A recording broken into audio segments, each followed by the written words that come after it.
For years, they thought I lived in silence. Every meal, every conversation, every passing joke was filtered through the assumption that I could not hear.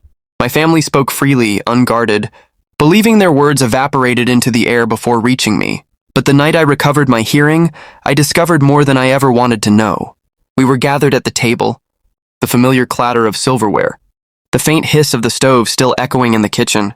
I kept my eyes steady on the faces I had memorized through lip movements, nodding and smiling as if I still lived behind that invisible wall of silence. In truth, I was drinking in every word, every whisper that cut deeper than any silence ever could. At first, it was small, bitter comments tossed around casually like scraps. "She's always been a burden," one voice muttered when they thought I wasn't watching. Another, sharper, almost gleeful, chimed in, "Imagine how much easier life would have been if she were normal." The words hung in the air, poisonous and heavy, but I kept my face calm, the perfect actor in my own home. For years, I had imagined what it would be like to hear again.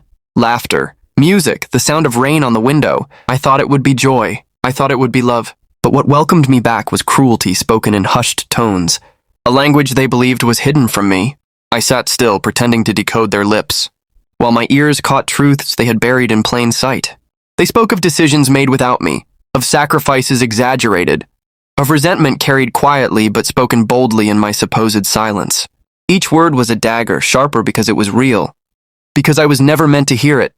And as I chewed slowly, nodding when they expected it, I realized something profound. My silence had been my shield, but now with my hearing restored, I held a secret more dangerous than they could ever imagine. The first sound I heard was not love, not joy, not welcome. It was betrayal, clear and undeniable, and the first thing I heard was not love. Silence had been my constant companion, for so long that I began to mistake it for peace. But the truth was harsher. It was isolation dressed up as survival. Imagine sitting in a room full of people you love, their mouths moving, their eyes sparking with laughter, and yet all of it locked behind a glass wall you can never break. That was my life for years. Their jokes arrived too late when someone bothered to translate. Arguments ended before I even knew they had begun. I became an afterthought in my own family's story, a character who appeared on the sidelines but never shaped the plot. Dependence was my daily reality. Every appointment, every phone call, every store visit required someone else's voice to stand in for mine. My family wore this dependence like a badge of honor, proof of their sacrifice, but also like a chain that bound me to them. Some cloaked their control in tenderness, hovering, overprotective, treating me as fragile glass that could shatter at the faintest sound. Others wrapped their impatience in sharp sighs and rolled eyes, as if my silence was an inconvenience they were forced to endure. I learned to navigate it with grace, or at least with the appearance of grace. I smiled when they exaggerated their words. I nodded even when I didn't understand. I let them believe their world was intact, while inside, I built a separate one of my own. In that world, I dreamed of sound, of freedom, of the day when I might reclaim the power they didn't even realize they had taken. When my hearing returned, I thought I would burst with joy. I wanted to run to them, to tell them everything, to let the music of life wash over us together. But then I hesitated. What if hearing was not just a gift but a weapon? What if silence had been protecting me from truths I wasn't ready to face? So I chose a dangerous path. I told no one. Every day became an experiment, every conversation a stage play. I sat at the table, in the living room, in the car, pretending to decipher lips while my ears captured the raw, unfiltered reality they thought was safe from me. Each word revealed who they really were when they believed I was blind to their sound. And here was the twist. It wasn't always cruelty. Sometimes it was love, sometimes tenderness, but twisted into something else. Pity disguised as affection, or guilt sharpened into anger. Their voices betrayed what their smiles tried to hide. My silence became their mirror, reflecting back every secret they whispered when they thought I was lost in a world without sound. Every interaction became a test. Would they slip? Would they reveal another hidden truth?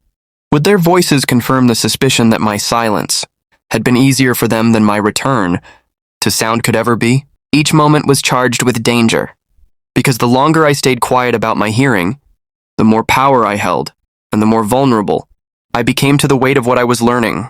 I thought hearing would bring me closer to them. Instead, it pushed me further away, drawing a line between who they pretended to be and who they truly were. But nothing could prepare me for the truth I'd uncover by listening in silence. Every story has a villain, though they rarely introduce themselves as one. In my family, the role was not written in bold letters, but in whispered tones, cold glances, and the sharp edges of words spoken when they thought I could not hear. For me, that villain came in the shape of someone who was supposed to protect me, my older brother. To the outside world, he was the golden child, confident, articulate, the one who stepped in to speak for me when my silence drew curious stares. He was the sibling who charmed neighbors, impressed teachers, and even convinced relatives that my well-being was always his first priority. "She's my little sister," he would say with a protective smile. "I'd do anything for her." People admired him for it. They saw a young man burdened with responsibility, yet carrying it with grace. But behind closed doors, when the audience was gone and the applause had faded, the mask slipped. He resented me. He resented the time, the attention, the sacrifices my condition demanded of our parents. He resented the way my silence made him stand out, forced him into the role of caretaker, when all he wanted was freedom. And in the private sanctuary of our home, he let that resentment spill out, confident that I could never catch the venom in his words. I remember nights when I sat on the couch, eyes fixed on the television though I couldn't hear the sound, while he whispered to our mother in the kitchen, "She'll never be normal. You know that, right? We're wasting time, wasting money. She'll always need us, always drag us down." His voice, low and seething, carved itself into my memory even when I couldn't hear it, because I could feel it. I could read the sharpness on his lips, see the tension in his jaw. Now, with my hearing restored, I didn't have to guess anymore. I caught every syllable, every carefully hidden jab. "If she wasn't around, imagine how much better life would have been for all of us," he once muttered under his breath, the kind of confession he thought would dissolve in the air. Another time, with a laugh dripping in cruelty, he told a cousin over the phone, "People pity me because of her, but pity gets you attention. I guess I should thank her for that." The contradictions were staggering. In public, he stood tall as the protective brother, draping his arm around me, translating jokes with exaggerated patience, casting himself as my champion. "She's stronger than you think," he'd declare proudly to anyone watching. But in private, his tone hardened. "She's weaker than everyone thinks, and one day she'll break us all." That duality made him dangerous. He was untouchable, shielded by the reputation he had built, by the image of the selfless brother who sacrificed for his sister. Who would believe me if I told them otherwise? To the world, he was the hero of my story. To me, he was the quiet architect of my pain. What made it worse was the precision of his cruelty. He knew how to cut deep, how to twist the knife just enough that I would doubt myself. He mocked the way I misread lips, the way I missed jokes, the way silence forced me to lag behind. And when I began to find confidence in other ways, in school, in art, in observation, he found ways to belittle those too. "Don't get too proud," he sneered once when I received praise for a drawing. "It's not like you'll ever hear people applauding you." For years I bore it quietly, convincing myself he was just angry, just tired, just human. But the truth was simpler and sharper. He had grown comfortable in the shadows of my silence. It gave him power, the power to say what he wanted without consequence, the power to define me when I had no voice to correct him. And then came the irony he never saw coming. The night my hearing returned, I didn't tell him.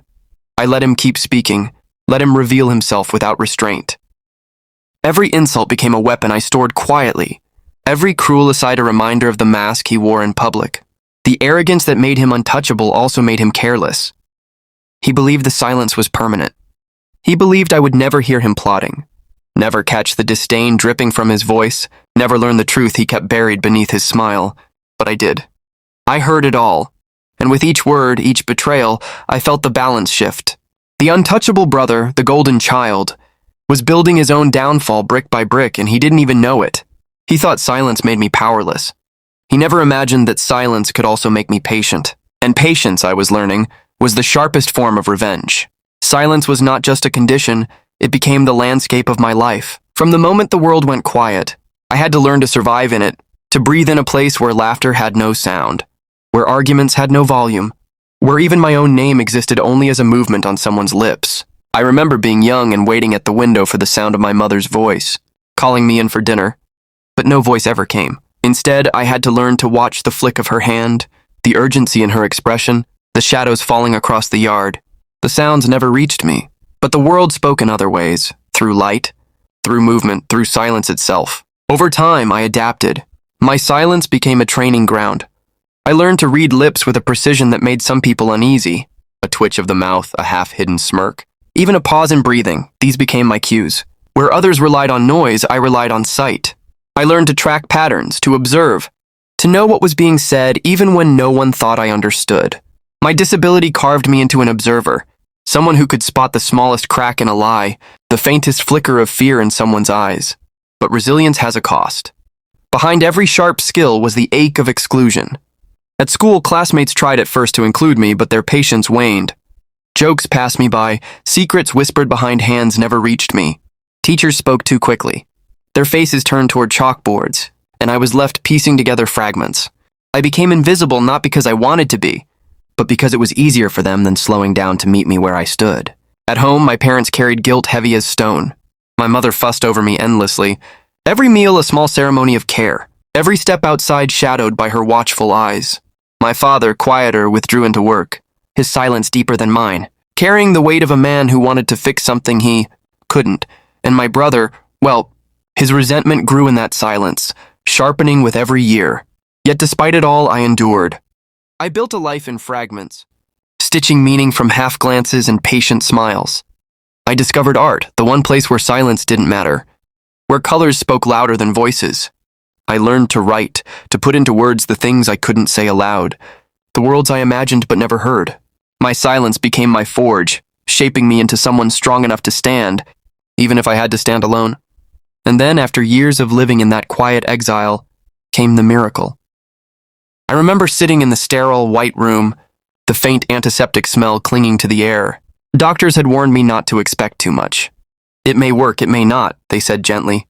Don't build your hopes too high. But I had carried hope like a secret flame, and even the smallest chance felt like enough. The moment they activated the device, it was as if the universe cracked open. At first, it was overwhelming. A rush of sound slammed into me, messy, chaotic, unshaped. The hum of fluorescent lights, the shuffle of shoes on linoleum, the whisper of fabric brushing against itself. All of it hit me like a tidal wave. My heart pounded as I clutched the edge of the chair, tears spilling before I even realized I was crying. And then slowly I began to recognize it. The doctor spoke, and for the first time in years, I heard a voice, not just saw it. It was tinny, distorted, but it was there. My mother's sob followed, shaky and full, breaking into the room like sunlight through storm clouds. And my own breath, I heard it. The sound of life itself, something I had long ago stopped believing I would know again. The first days were dizzying. The world was louder than I ever imagined. Birds screamed in the morning. Water hissed violently from the tap. Even the soft crunch of bread seemed deafening. But beneath the noise was wonder. I walked outside and wept at the sound of rain pattering on leaves, of tires splashing through puddles, of children's laughter carried on the wind. Each moment was a gift, fragile and immense. I wanted to run home and tell them. I wanted to burst through the door, announce the miracle, let them rejoice with me. But something stopped me. A hesitation rooted in years of silence. Years of watching them act freely when they thought I could not hear. I remembered the pity in their glances, the resentment in my brother's voice, the way decisions about my life were made without me because my silence made me less. What would happen if I revealed it now? Would they celebrate me or resent me more?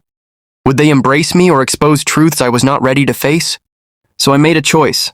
Instead of rushing into their arms with the news, I held it close. I pretended for just a little longer that I still lived in silence. Every smile, every nod, every careful mimicry of lip reading became part of my disguise. Behind that disguise, I listened. I listened to the people I thought I knew, the people who had shaped my world of silence, and I waited to hear who they truly were when they thought I was deaf. It was a dangerous choice. It was a lonely choice, but it was the choice that would change everything. Each day became a performance. I wore silence like a costume, slipping into it at breakfast, at family gatherings, even on quiet car rides where my brother hummed along to music, thinking I could not hear. I moved my eyes carefully, tracking lips, nodding at the right moments, feigning confusion when someone spoke too quickly. They never suspected. To them, I was still locked in silence, still dependent, still harmless. But behind the mask, I was awake, listening, absorbing, learning. At first, it was little things. Whispers about money, about debts they never mentioned when I was in the room. I overheard my father confess late one night to my mother that the house was nearly lost, that years of medical bills had bled him dry. My mother sighed. her voice carrying both exhaustion and guilt. We never should have spent so much on her treatments. We sacrificed everything, and for what? The words hit me harder than any silence ever had. I wanted to cry out, to defend myself, to remind her that I never asked for their sacrifice, but I stayed still, letting the knife twist quietly. Because the more I listened, the more I realized these hidden truths weren't isolated moments, they were patterns. My brother, for all his public performance as the devoted sibling, revealed himself in phone calls he never thought I'd hear. He bragged to his friends about using me as an excuse. "I can get out of anything," he laughed. "They always buy it if I say I have to help my sister. Works every time." His voice dripped with arrogance, each word exposing how he had built his reputation on my silence. But it didn't stop there. I overheard him negotiating something darker, borrowing, money behind my parents' backs, gambling with what little we had left. He justified it easily. "They'll never know. And if it gets bad, I'll just say it was for her medical stuff." They always believe that. The realization burned in me. He wasn't just cruel. He was cunning, using my condition as both shield and weapon. Every conversation I eavesdropped on became a revelation. I learned who pitied me, who resented me, who secretly loved me but was too tired to show it. My mother, for all her smothering care, confessed to a neighbor on the phone that she sometimes wished I hadn't survived my illness. "It's a terrible thought," she whispered, her voice trembling. "But sometimes I wonder what life would have been if she weren't here." I sat in the next room, my hands trembling, forcing my face to remain calm as if I were oblivious. The words echoed in me, louder than any sound I had heard since regaining my hearing. I became an actor in my own home, delivering a flawless performance, while carrying the weight of every secret I collected. My silence turned from shield to weapon, each overheard confession a bullet I stored away. But the weight grew heavy. Pretending not to know while knowing everything is its own kind of torture. It was my mother's birthday. The kind of gathering where family filled every corner of the house, voices spilling into each other, laughter echoing off the walls. Platters of food covered the table. Candles flickered against the dim light, and everyone played their parts. To an outsider, we must have looked like a perfect family celebrating a perfect evening. But beneath the smiles and chatter, tension pulsed like a current no one acknowledged. I sat at the far end of the table, the familiar role assigned to me, quiet, observant, the one who smiled politely but never contributed to the storm of voices. I traced their lips as I always had, nodding at the right moments, tilting my head just enough to sell the illusion that I still lived in silence. But inside, my heart pounded because I knew something was coming. It started innocently enough with jokes. My uncle teased my father about his graying hair. Cousins nudged each other over who had eaten the most cake. But then, as often happened, the conversation shifted. My brother leaned back in his chair, smirking, and with an arrogance sharpened by years of impunity, he decided to make me the centerpiece of his humor. "She's got it easy, doesn't she?" he said loudly enough for the room to hear. "Never has to listen to all this noise. Maybe I should start pretending I can't hear too. Would save me a lot of headaches." Laughter rippled across the table, uncomfortable but laughter nonetheless. I kept my eyes down, spooning food onto my plate as if I hadn't caught every word. Encouraged, he pressed further. "I mean, let's be honest. She's been riding on this family's back for years. We all sacrificed while she just existed. Can anyone tell me one thing she's actually contributed?" The room stilled. My mother winced but said nothing. My father cleared his throat, but no words followed. The others avoided my gaze, pretending to be focused on their plates. And my brother, savoring their silence, leaned forward, eyes glittering with cruelty. She doesn't even know what I'm saying right now. That's the best part. I can say anything, and she'll just sit there smiling, clueless. She's been dead weight since the day she was born, and she'll never know it. The words rang out, slicing through the air, heavy with the confidence of someone who believed he was untouchable. And that was the moment, the one I had been waiting for. I set my fork down carefully, the soft clink against the plate drawing a few startled glances. Slowly, deliberately, I lifted my head and met my brother's eyes. The smirk on his face faltered for the briefest second, then returned, stronger, as if daring me to misread his lips again. When I finally spoke, my voice was calm, steady, and clear. I heard every word. The silence after my revelation felt heavier than any silence I had ever endured before. It was the kind that presses on your chest, that makes every breath feel like a trespass. For years they had believed my world was quiet. Now the quiet in that room was theirs to bear, and when the silence finally broke, It erupted like a storm. My mother was the first to shatter. She reached across the table, her hands trembling, tears running freely down her face. "Why didn't you tell us?" she cried, her voice cracking. "Why would you keep something like this from us?" Her grief was raw, but beneath it was guilt. Guilt for every careless word she thought I'd never heard. Guilt for the burden she admitted I had been. Her love was real, but now it was tangled with shame, and she didn't know how to untangle it. My father stood abruptly, his chair scraping against the floor, his fists clenched. "This isn't right," he muttered, pacing. "You should have told us. You should have trusted us." His anger was less at me, I realized, and more at himself. He had played the silent patriarch for years, carrying the weight of financial sacrifice, hiding his fears in quiet corners. And now, faced with the truth that I had known everything, his carefully constructed wall crumbled, but it was my brother who exploded the loudest. His voice, always confident, now carried desperation. "She's lying," he shouted, standing as if he could intimidate me back into silence. "She's just trying to make me look bad. You all know me. I've been there for her since day one." He darted around the table, eyes wild, searching for someone, anyone, to validate him. "Tell her she's wrong. Tell her I'm not." But no one answered. The very people who had once laughed at his jokes, nodded at his authority, even admired his supposed sacrifice, now looked at him with suspicion, some with disgust. My aunt whispered to her husband, "Did you hear what she said about the debts? About the gambling?" My cousins exchanged glances, realizing their golden idol had been built on sand. The mask he had worn so confidently in public had cracked, and everyone could see the weakness beneath. The fallout spread. Quickly beyond that dining room, within hours, extended family members were calling, texting, demanding to know what had happened. My mother, shaken, could barely speak on the phone. My father retreated into silence, refusing to explain. But I didn't need to say much. The truth had already begun to travel like wildfire. By the next day, whispers had become declarations. Relatives who once praised my brother for being the strong one now questioned his every action. Stories surfaced, little cruelties he had committed, debts he had excused, lies he had told. My silence had not just exposed him. It had given others the courage to speak truths they had buried. The ripple effect spread further through the community, through friends, even onto social media, where half-truths and speculation blended into something bigger. "Did you hear about the family scandal?" One post read, "Turns out the golden boy wasn't so golden after all." For the first time in my life, I was no longer invisible. My story wasn't told through whispers of pity or side glances of sympathy. It was told with respect, with admiration. People spoke of my strength, my patience, my courage to endure years of silence and then shatter it with one truth. I became a symbol, not just of survival, but of resilience, of dignity reclaimed. And my brother? His downfall was swift. Once untouchable, he now found himself isolated. The same relatives who once sought his approval now avoided his calls. Friends who admired his bravado quietly stepped back. His arrogance had been his shield, but now it was his curse. Every attempt to defend himself sounded hollow, every excuse weaker than the silence that followed. I watched it unfold with a strange calm.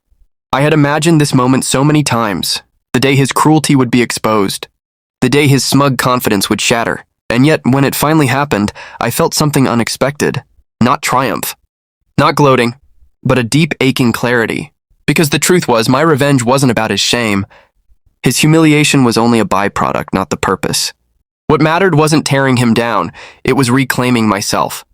It was showing them all that silence had never meant weakness, that patience had never meant ignorance, that I had always been more than what they allowed me to be. The respect I gained was not because I could hear again. It was because I had endured, because I had listened, because I had chosen the moment to reveal myself. That choice gave me power greater than any insult, greater than any lie. But even then, as I watched my brother's empire of arrogance collapse, I knew my revenge wasn't about their shame, it was about something bigger. When I first heard the truth hidden in my family's whispers, I thought revenge would be enough. I thought exposing them, letting the world see their cruelty and hypocrisy, would fill the emptiness left by years of silence.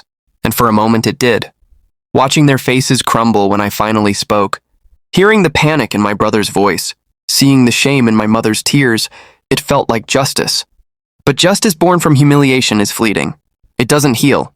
It only wounds in return. As the days passed, I realized what my journey had really been about. It wasn't about punishing them. It wasn't about replaying every cruel word I had overheard in secret. It was about reclaiming myself. For so long, my identity had been defined by others, by what I lacked, by what I couldn't do, by the silence they thought imprisoned me. But silence had never been my prison. It had been my teacher. In silence, I learned to see the world in ways most people overlook. I learned to notice the tremble in a hand, the quiver in a lip, the truth hiding behind someone's eyes. I learned to sit with loneliness and turn it into resilience. I learned patience, the kind of patience that can endure years of being underestimated, of being dismissed, of being pitied, and still rise. Silence didn't weaken me. It sharpened me. It carved out a strength that no amount of noise could ever erase. And when sound finally returned to me, it didn't erase the silence. It gave it meaning. Because I had learned that the real power was not in the volume of my voice, but in the timing of when I chose to use it. Words can be weapons, yes, but words can also be bridges. And sometimes, the most powerful statement is the one that has been waiting the longest to be spoken. That is why I chose patience. That is why I listened. Because sometimes, the loudest justice comes from the quietest patience. Not the kind of patience that accepts oppression, but the kind that gathers strength in silence, waiting for the right moment to reveal the truth. My silence was not submission. It was strategy.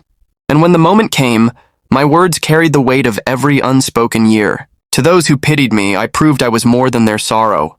To those who resented me, I proved I was more than their burden. To the one who sought to define me with cruelty, I proved I was more than his lies. And most importantly, to myself, I proved I was never powerless. We live in a world that often measures strength and volume, in who shouts the loudest, who takes up the most space, who commands attention. But strength does not always roar.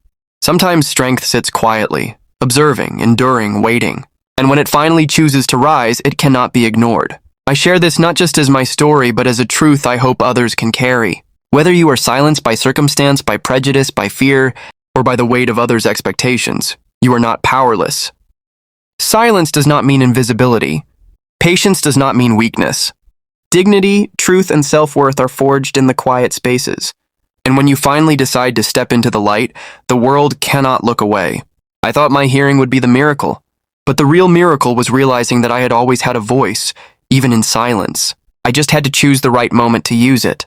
And when I finally did, it wasn't just about reclaiming my place in my family. It was about reclaiming my place in myself. Because in the end, this story was never about revenge. It was about dignity. It was about truth. It was about the strength that grows in silence and the courage it takes to finally break it. And if you carry anything from my journey, let it be this. The world may underestimate you. It may dismiss you. It may try to define you. But your silence, your patience, your resilience can become the loudest justice of all. For years, they thought I lived in silence. They believed every nod, every forced smile, every imitation of understanding. But the truth was, the night I regained my hearing, I gained more than sound. I gained the power of choice. I chose when to reveal, and that choice changed everything. That's the real lesson in this story. Sometimes strength isn't in how quickly we speak, but in how patiently we wait for the right moment to be heard. Think about it. What would you do if you had the power to listen without being seen? What truths would you uncover? What lies would finally be revealed? And more importantly, what would you do with that knowledge? Would you use it to punish or to rise? My decision not to tell my family away wasn't about deception. It was about reclaiming control. After years of being underestimated, I finally understood that silence could be my greatest ally. And when the time came, my words landed with a weight they never could have before. That's the power we all hold. The power to define our story. To decide when and how we will be heard. If this story resonates with you, if you've ever felt underestimated, silenced, or dismissed, then I invite you to be part of this movement for dignity, resilience, and truth. Subscribe to this channel, share this story, and let others know that silence is never the end. It is the beginning of strength. Because in a world that often shouts, sometimes the quietest voices change everything. And together, we can make sure those voices are never ignored again. This is more than a story. This is a reminder. Your silence has power, your patience has meaning, and your truth will always find its moment.